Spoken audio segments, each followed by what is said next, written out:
I'm Kendall, and I'm here to do kind of like a little product review about a game that probably doesn't get enough love, and that is Love Battle High School. Okay, I'm sure that none of y'all have heard about this game because, look, I looked at the cover and I was like, this seems kind of weird, but it's wonderful. In this game, you basically have 5 female protagonists who are trying to all vie for the love of one male protagonist.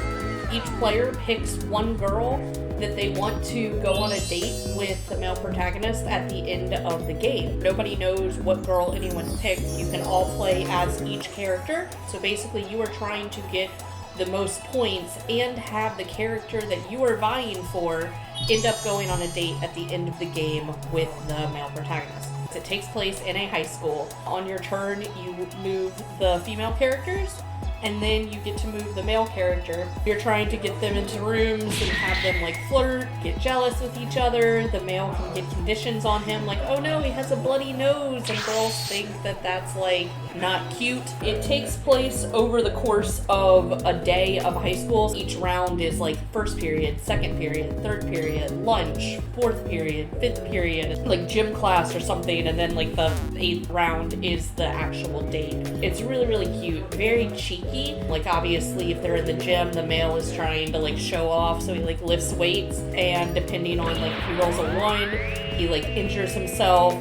But if he rolls like a 6, he like can do like 80 push-ups or something. I know that it looks crazy, and that's because it is crazy. It's senior year, and like all these girls just want to go on a date with this guy, and they want to get jealous, and you want to make sure that the girl that you want, you know, ends up on the date, so you get the most points at the end of the game. This is by Japanime Games. They make a lot of really great games. It's 2 to 4 players. It's only $40. It really doesn't take that long to play, about 45 minutes. It is 13 plus, so keep that in mind. It's probably not great for the kiddos, but yeah, no, like literally, this is a wonderful game. I hope that everyone goes out and plays it at least once in their life because you will really enjoy it. And this generic high school behind me agrees. But anyway, if you're interested, definitely give us a call. I'm Kendall. Bye!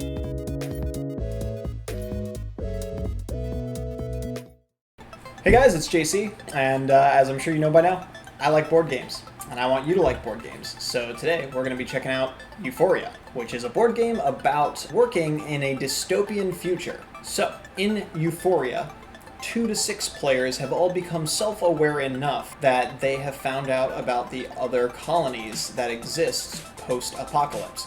You've got a group that flew up into the sky and harvests among the clouds. You have a group that buried underground and never comes up to see daylight. You have a group that works out in the post-apocalyptic wasteland, the food manufacturers in the game. And then you also have a walled-off city who produces electricity. They have the good life. Everything's going well for them, or so they think. You, as a sentient overlord, are going to have to manage your resources amongst all 4 of the factions, and you do this by recruiting worker dice. Whatever number is on their face is how intelligent they are. So if your workers become too intelligent, if they become too self-aware, you're actually going to lose a worker.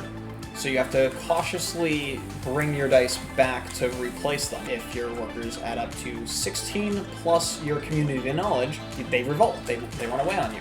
There are communal resource areas, and you can place any number of workers there. However, there are also individually private resource areas, and only one worker can be there at a time.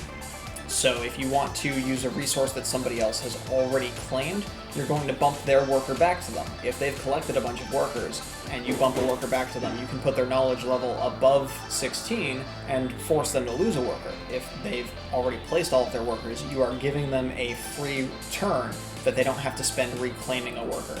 Other than that, it's a pretty straightforward resource management worker placement game. All in all, I give this a solid 7.5 out of 10. It is a game I cannot wait to play again.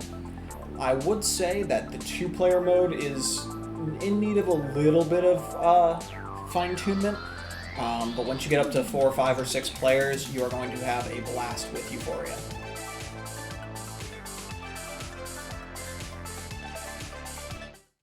So, hey gang, it's Jake from your Norfolk Atlantis Games and Comics location. So I'm here in Italy, Italy.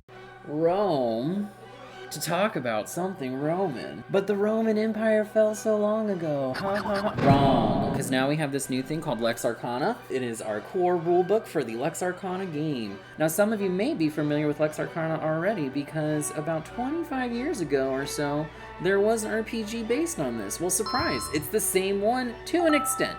The same people who worked on that one back in the past have jumped in and reunited again under the direction of a new director, and they have revitalized it, refreshed it, added new mechanics, new gameplay. Your overarching theme is what would happen, essentially, if the Roman Empire did not fall, and instead there was magic as far as divination goes, which they believe to be true, but we saw how that really turned out in the real present world. But in the game, however, divination actually did save the Roman Empire and Caesar, or the Caesar at the time. Who knows if actual Augustus Caesar's in this one, I don't know. A good old-fashioned role-playing group effort with having one demiurge, which is your game master for this game.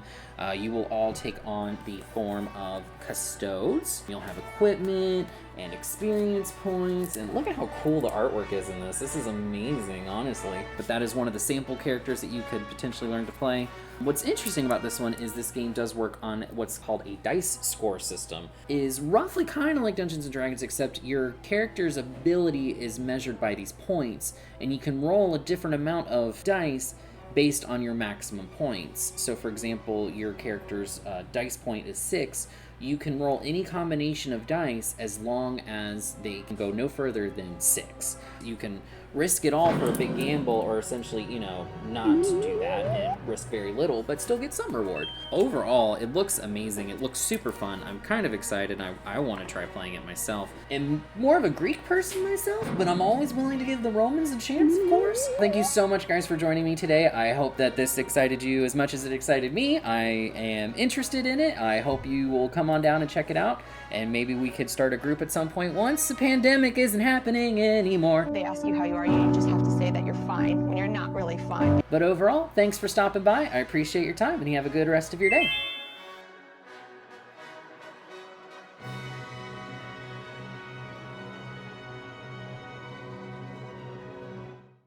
As it does look like a shindig hootenanny, if you will, but if someone can translate that into Roman, that'd be super cool. Kendall, shindig hootenanny, and Roman, go. Sure.